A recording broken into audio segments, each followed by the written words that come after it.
radyo, Bacolod saludo sa imo. Padayon Action Radio, salamat gid sa pagserbisyo. Padayon Action Radio. Lasay sa 7 Action Radio Philippine Standard Time kagaron sa detalye na sang mga balita lokal. Nadugangan sang 4 ka mga COVID-19 cases ang Negros Occidental samtang isa naman sa may syudad sa Bacolod. Ang mga naga-positibo ang mga lunsay mga locally stranded individuals sa LSI sa base sa datos sa ginpagawa sang DOH subong hapon. Anom ang bagong COVID-19 cases sa Western Visayas lakip ng 4 sa Negros Occidental, isa sa Bacolod kag isa sa Badiangan, Iloilo. Ginreport man sang DOH ang siyam ka mga bagong nga naka-recover sa masakit nga parehas tanan nga taga-probinsya sang Iloilo. Sa kabugusan ang Region 6 ang may 461 ka mga COVID-19 cases sa 272 diri ang aktibo nga kaso, 178 ang naka-recover kag nagapabilin sa 11 ang napatay. Samtang arestado ang 4 ka mga ginaligan miyembro sang New People's Army pagi sa follow-up operation sang gintingog nga puwersa sang 15th Infantry Battalion kag Intelligence Operatives sang Kabangkalan City PNP sa may barangay Magbalyo syudad sang Kabangkalan kagabi. Sa interview sa Action Radio, ginpahayag ni 3rd Infantry Division Philippine Army spokesman Major Senon Pansito, ginpahayag sini nga mga nagkaladakpan na Musanday Imailo Canyares 38 anyos nagapuyo sa may San Fernando probinsya sang Cebu kag nagaserbe bilang Secretary sang 2nd National Urban Party Committee. George Bugaay 42 anyos sang Barangay Orong syudad sang Kabangkalan, anay Secretary General sang Pamalakayan Negros kag karon Regional Communications sang GRN. Relin Morino 22 anyos ginaligar Regional Staff sang GRN kag Rafi Pataho, anay platoon leader sang KRN Southwest Front. Suno kay Pansito nakuha sa 4 ka ginaligar miyembro sang NPA ang isa ka caliber 45 pistol, isa ka 38 caliber revolver, 4 ka granada, kwarta, cellphone kag pila ka mga dokumento. Ang mga suspect ang detenido karon sa custodial facilities sang Kabangkalan City PNP kag mga pangatubang sang kaso. Kung madumduman na sadtong Merkules sa Hulyo 8, isa ka engkwentro ang nagluntad sa tunga sang 15th IB batok sa NPA. Recovered po sa kanilang possession ay mga firearms and explosives, specifically 1 caliber 45, 1 caliber 38 pistol, revolver loaded with ammunition, 4 na hand grenades, cash amounting to 24,000, assorted cell phones. Dapat yan si Major Senon Pansito ang spokesperson sang 3rd Infantry Division sang Philippine Army. Samtang ginpahayag naman ni Bacolod Vice Mayor Alcide Familiaran nga useless ang barriers nga gina-require agud pahanugutan ang mga nagangkasanay sa motorsiklo. Sa interview sa Action Radio, ginpahayag sang Vice Alcalde Chair sa Bacolod IATF, wala sang may mahimo bangod ini ang mando man sang gobyerno nasyonal. Palayag ni Familiaran, nagatupaday man ang mag-asawa kang mag-live-in partner kung magtulog kag hindi niya makita ang importansya sang barriers. Suno pa kay Familiaran, epektibo ang barriers para sa mga mag-abinay nga nagaangkasanay sa motorsiklo, bangod wala na hibaluan kundi ini nagakadto apang wala man gin kasugtana ang mag-abinay sa pag-angkas sa motorsiklo, bangod limitado gid lamang ang ginakonsiderar sang otoridad. Aper sa sinigin pasiguro ni Familiaran nga handa ang LGU sa Bacolod City sa pag-comply sang sini nga pulisa. Kung asawa mo, member sa mong pamilya, ito, kung pagkakto ka kalatlawan, ba't di white ka mo, sundon ka. Kaya mo na siya, ba't di white ka may mo, sunta ka may order ina siya nasyonal. Dapat yan si Bacolod Vice Mayor Alcide Familiaran ang chairman sang Bacolod IATF. Sa dugang pang balita lokal, admitted sa pribadong hospital diri sa syudad sa Bacolod ang mag-asawang nga doktor kag nurse nga taga syudad sa Kabangkalan Negros Occidental matapos nag-positibo sa COVID-19. Ginpahayag ni Kabangkalan Mayor Pedro Zayco naka-confine man sa hospital ang 2 ka tuig nga bata nga babayi sang mag-asawa bangod sa mga simptomas sang COVID-19. Hulyo 8 sang unang nag-positibo sa COVID-19 ang bana nga 34 anyos samtang nagatatap sa pasyente nga locally stranded individual kun LSI kag ginapaidalam sa dialysis sa pribadong hospital sa Bacolod. Hulyo 9 sang nag-positibo man ang asawa sini nga doktora 34 anyos nga may klinika sa may Holy Mother of Mercy Hospital sa may Kabangkalan Mabinay Road kag naga-duty man sa Kabangkalan District Hospital. Sa karon ginahulat pa ang resulta sa swab test sa ila nga bata. Ang ila status sara sila da sa isa ka ospital sa Bacolod kag subong gina-contact tracing namon mga 2 days na ang contact tracing namon ka very cooperative siya kay ti doktor siya nabalaan niya ang kung ano nga kung diin siya nakakatod. Dapat yan si Kabangkalan Mayor Pedro Zayco.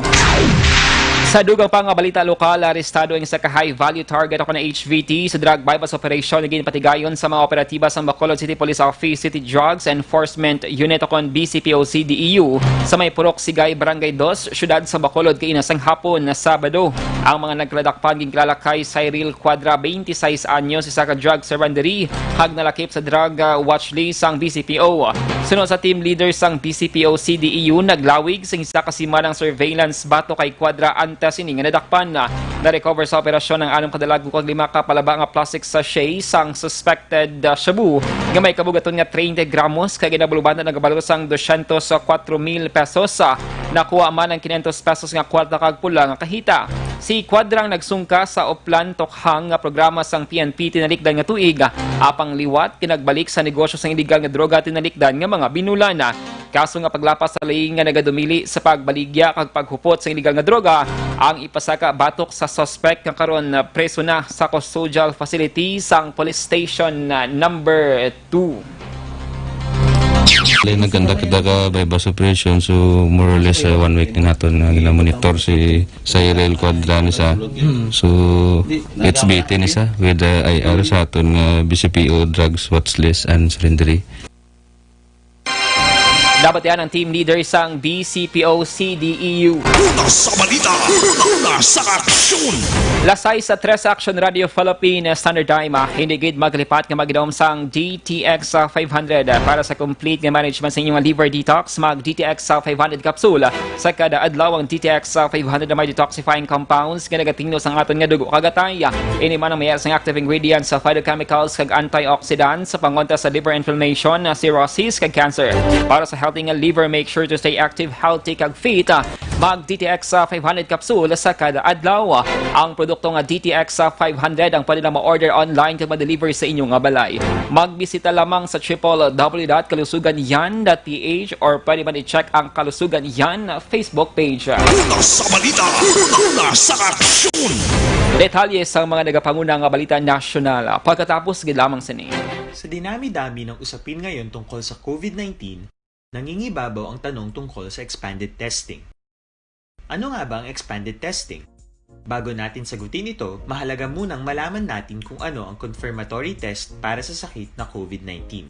Ang reverse transcription polymerase chain reaction o RT-PCR ay isang laboratory test na tumutukoy sa mismong virus sa loob ng tao. Ang RT-PCR ang siya lamang test na ginagamit upang makonfirm ang sakit na ito. Kaya nitong alamin kung may virus na sa katawan ng isang tao bago pa man lumabas ang sintomas. Kaya naman sa ating expanded testing, RT-PCR ang ginagamit natin ngayon. Hindi ito katulad ng Rapid Antibody-Based Tests o RATs na tumutukoy lamang ng antibodies sa katawan. Sino-sino ang kabilang sa expanded testing? Sa expanded testing, ang mga sumusunod na mga tao na may history of travel sa isang lugar na may COVID-19 o nakisalamuha sa taong may COVID-19 ay sasailalim sa RT-PCR test. Una, mga pasyenteng may malubha at kritikal na kalagayan.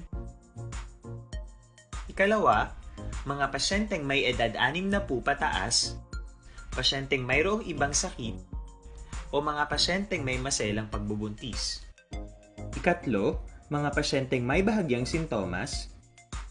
At ikaapat, iba pa nating kababayan at mga healthcare workers na walang sintomas ngunit may travel history o contact. Mayroon na tayong mga laboratorio na kayang gumawa ng RT-PCR sa Luzon, Visayas at Mindanao. Sa kasalukuyan, layunin ng ating gobyerno na tumaas pa ang health system capacity ng bansa upang matest sina lolo, lola, kuya at ate na pasok sa populasyong kailangan ng testing. Ginagawa natin ito upang mabigyan ng tama at agarang atensyong medikal ang mga pasyente at para matukoy ang iba pang tao na nakasalamuha nila.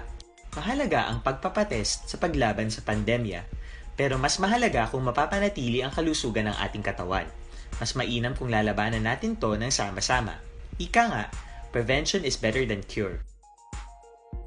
Mag-exercise, kumain ng tama, practice cough etiquette, sundin ang 1 meter rule sa physical distancing, maghugas ng kamay, at higit sa lahat, kung maaari ay magstay at home. Samahan kami sa susunod na video para malaman ang kaibahan ng RT-PCR sa RATs.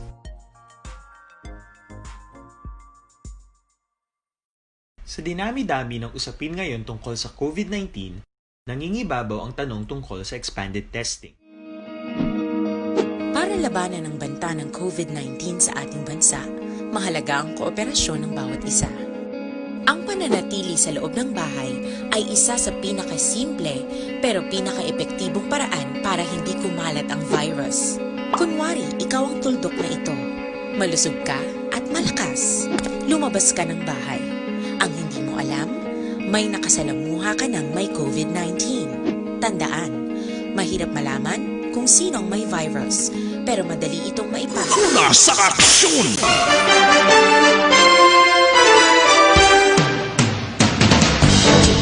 Lasay sa 17 Action Radio Philippine Standard Time, kagkaroon sa detalye na sang balita nasyonal.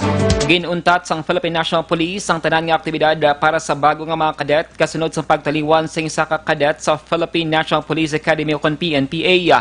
Ang mando ang gikan kay PNP Chief Police General Archie Gamboa kasunod sa pagtaliwan ni Cadet 4th Class Giari Jasen Papang napatay bangon sa hypokalemia kon electrolyte imbalance. Sunod sa PNP, base sa logbook, si Papang nagpangayo sang permiso nga magkadto sa banyo las 2:30 sa kagahon hag nagbalik sa pagtulog. Matapos ang isa ka oras nagbugtaw ang kadete para magpreparar sa training pero ini ang nagkulap sa kilid sang iyang bunk bed. Siyang gindala sa PNP Academy o PNPA Health Service para sa first aid kag insaylo si Saka Hospital sa may Santa Rosa, Laguna pero gindeklarar nga patay las 4:34 sa kagahon. Ang bangkay sang kadete ang magapaydaluman sa swab test bilang kabahin sang health protocol. Napabalo na sang otoridad ang pamilya sang napatay nga kadete nga makabaton man sang financial assistance. Lakip na ang insurance kagiban pa nga mga benepisyo. Samtang nagpandam naman ang Department of Health sa publiko batok sa illegal nga COVID-19 testing centers nga nagawsar sa ngalan kag logo sang ahensya pisar nga hindi sila accredited. Liwat ka nagpagawa ang DOH sang listahan sang 83 ka mga lisensyado nga testing centers kag laboratorio sa Pilipinas nga pwede makapatigayon sang RT-PCR test. Kalabanan sa mga laboratorio ang yara sa Metro Manila kag mayaraman sa ibang nga lugar. Kang isang Benguet, Ilocos Norte, Bataan, Pampanga, Laguna, Camarines Sur, Iloilo, Cebu, Leyte, Zamboanga del Sur, Davao del Sur kag iban pa. Sunod sa DOH, wala sila sang may gina-endorso nga testing center kag wala man sang permiso nga usaro ng logo sang ahensya sa mga promotional kag marketing materials. Sa karon ginasikaso sang DOH ang 178 ka application para mangin accredited nga laboratorio sa tuyo nga madugangan ng COVID-19 testing facility sa Pilipinas. Samtang naglambot na sa 204 ka mga COVID-19 test kits ang naprubahan sang Food and Drug Administration o FDA. Ini ang ginalakipan sang 71 ka mga PCR-based test kits, 77 ka rapid antibody test kits, 51 ka immunoassay test kits sa 5 ka iban pa. Sunod sa National Economic and Development Authority o NEDA, ang pagpasangkad sang COVID-19 testing capacity sa Pilipinas ang nagapasiguro nga ang pungsod ang hindi na magbalik sa pinaka-stricto nga lockdown o kung enhanced community quarantine. Sunod kay Socio-Economic Planning Acting Secretary kag NEDA Chief Carl Kendrick Chua, nalambot sang gobyerno ang 32,000 tests sa kada adlaw nga magabulig para mapadubo ang positivity rate panubo sa 5%. Sa katapusan nga balita nasyonal, target sang DSWD nga ma-release ang 80% sang sa payout para sa second tranche sa katapusan na subong nga bulan sang Hulyo. Gain pahayag subong nga adlaw ni DSWD Secretary Rolando Bautista, ila ginalantaw nga malabot ang 80% nga payout subong nga Hulyo kag ang 20% ang ipaydalom pa sa cross-checking. Sunod kay Bautista, yara na ang kwarta sa ahensya pero mauti ang proseso sang double checking sa listahan sang mga kwalipikado nga mga benepisyaryo. Ang DSWD DSWD ang nag-umpisa na sa payout sa pila ka mga lugar nakit na sa National Capital Region pagi sa online payment samtang ibang rehiyon ang magapatigayon sang manual disbursement. Sa karon mayroon na sang 1.3 million ka mga SAP beneficiaries ang nakabaton sang ayuda para sa second tranche. Una sa balita, una sa aksyon. Lasay sa 21 Action Radio Philippine Standard Time. Detalye sang balita international, sports sa entertainment. Pagkatapos, lamang sini. Para labanan ang banta ng COVID-19 sa ating bansa, mahalaga ang kooperasyon ng bawat isa. Ang pananatili sa loob ng bahay ay isa sa pinakasimple pero pinaka-epektibong paraan para hindi kumalat ang virus. Kunwari, ikaw ang tuldok na ito. Malusog ka at malakas. Lumabas ka ng bahay. Ang hindi mo alam, may nakasalamuha ka ng may COVID-19. Tandaan, mahirap malaman kung sinong may virus, pero madali itong maipasa sa iba. Pwedeng naipasa na pala niya ang virus sa iyo nung umubo siya, o bumahin. O baka naman ay nahawa na dahil humawa kayo sa parehong bagay na kontaminado. Ngayon ay mayroon ka na ring COVID-19. Isa ka ng carrier na makakahawa sa iba. Dahil maaaring ilang araw pa bago lumitaw ang sintomas na ubo, sipon, hirap sa paghinga at lagnat. Pwede ring wala kang nararamdamang sintomas, ngunit nakakahawa ka pa rin. Pag-uwi mo sa bahay, maaari mong mahawahan ang iyong pamilya. Kasama na rito ang lolo at lola mo o ang mga magulang mo na may edad. Sila ang may pinakamahina na depensa laban sa virus. Ang mga may sakit sa puso, diabetes, high blood, at iba pang pre-existing conditions, at mga buntis, mahina ang panlaban sa COVID-19. Kapag na-infect ang taong mahina ang immune system, posibleng magkaroon siya ng malalang karamdaman at kailanganing dalhin sa ospital. Sa patuloy na paglabas ng bahay at pagpunta sa pampublikong lugar, tinatayang maaari kang makahawa ng 3 pang tao at sila makakahawa ng mas marami pang iba. 20% ng mga nahawa ay maaaring maospital at dadami ng dadami ito habang mas kumakalat pa ang virus. Bukod sa dumaraming COVID-19 patients, marami pang ibang may sakit ang nasa mga pagamutan. Ang mga pasyenteng malubhang-malubha na ang karamdaman, hindi na maaasikaso. Wala ring lugar para sa mga pasyenteng may ibang karamdaman. Kaya nating iwasan ang patuloy na pagkalat ng COVID-19 kung iisipin natin ang kapakanan ng iba. Kailangan nating isipin at kumilos na parang bitbit na natin ang virus para hindi ito kumalat pa sa iba. Sundin ang social distancing. At hanggat maaari, manatili sa loob ng bahay. Kung talagang kinakailangang lumabas, panatilihin ang 1 metrong layo sa ibang tao. Maging malinis din sa katawan at sa kapaligiran. Parating maghugas ng kamay gamit ang sabon at tubig. At i-disinfect ang mga bagay na madalas hinahawakan. Ang mahalaga, mapabagal natin ang pagkalat ng COVID-19. Para mas kakaunti ang mga kailangang magpa-ospital at mabawasan ang mga Pilipinong magkakasakit. Magiging epektibo lamang ito kung mananatili tayo sa bahay. Sundin ang social distancing. Isang maliit na sakripisyo para sa buhay ng kapwa nating Pilipino. Tulong-tulong tayo.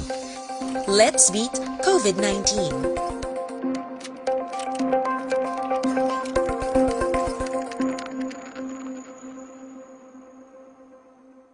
Sa dinami-dami ng usapin ngayon tungkol sa COVID-19, nangingibabaw ang tanong tungkol sa expanded testing.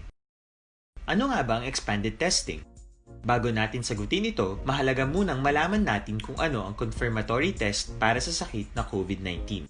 Ang reverse transcription polymerase chain reaction o RT-PCR Una sa aksyon.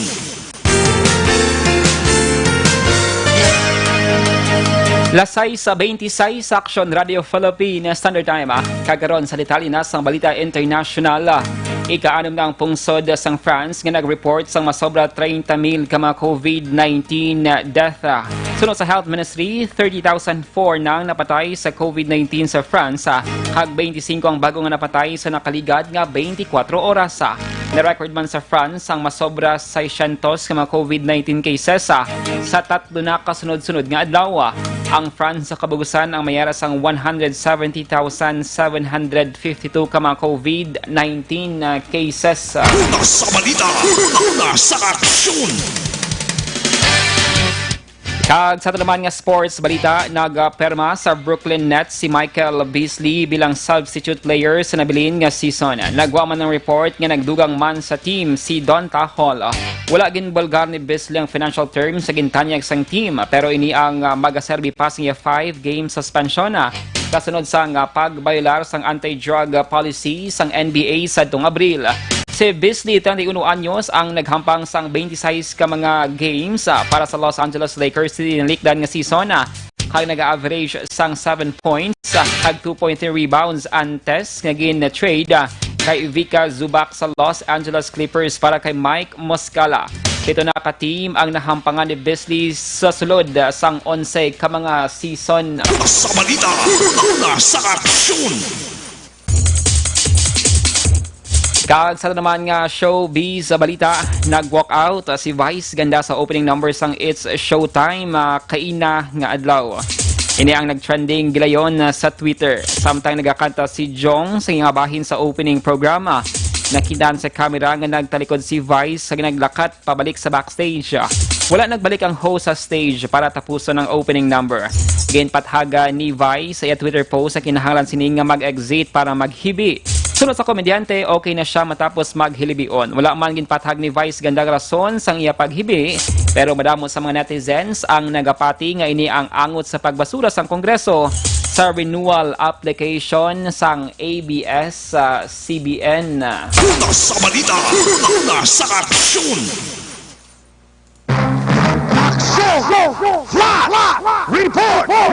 Lasay sa 28 sa Action Radio Philippine Standard Time. Meron sa flash report ang patrol sunog diri sa may Bacolod City. Action dyan. Mayang gabi, please go ahead. Aksyon na dahil nasunog ang duwa diri ka mga kwartos nga quarter iniino ko nabi inistaran sang driver ni former Governor Lito Coscaluela diri sa probinsya sa Negros Occidental.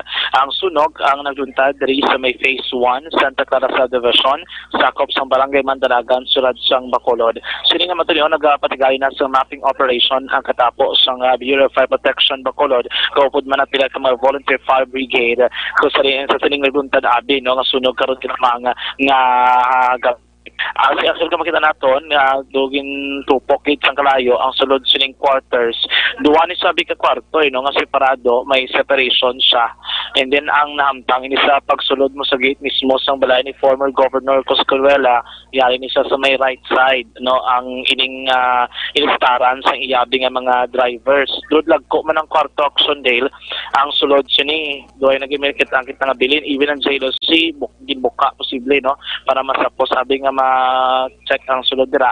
Do may nakita nga may nag-aaso sa gyapon pero way nakalayo sa nga mga tinion no dasig naman na pula mga ka-aksyon ining sunog ako nang sunog karon pero lamang nga gabi diri mismo sa Phase 1 Santa Clara Subdivision Barangay Mandalagan sulod sa Bacolod. Wala man sa na-record nga nasamaran sa naglunta diri nga sunog sa nga gabi and wala dapat kablakan naton tanan nga mga ka-aksyon. So sa nasiling ko na ongoing sa gyapon ining investigasyon nga ginapatigayon sa nga mga otoridad mga ka-aksyon. Check naton karon kunari si former Governor Coscaluela diri para mabala naton kung anong natabo diri sa area o sa pulisaan mga ka-aksyon. Amo na ang flash report tikan diri sa lugar sang sunog ang talibot sa Bacolod Aksyon John Diaz. So nasubukan na sa aksyon sa Bacolod Aksyon Radyo.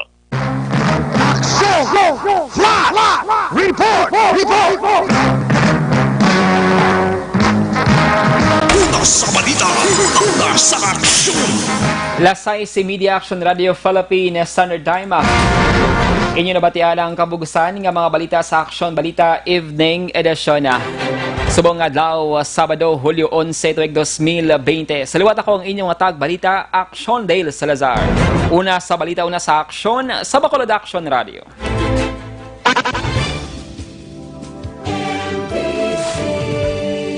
Manila Broadcasting Company. Sa balita, komentaryo, issue, serbisyo publiko. Sa Bacolod,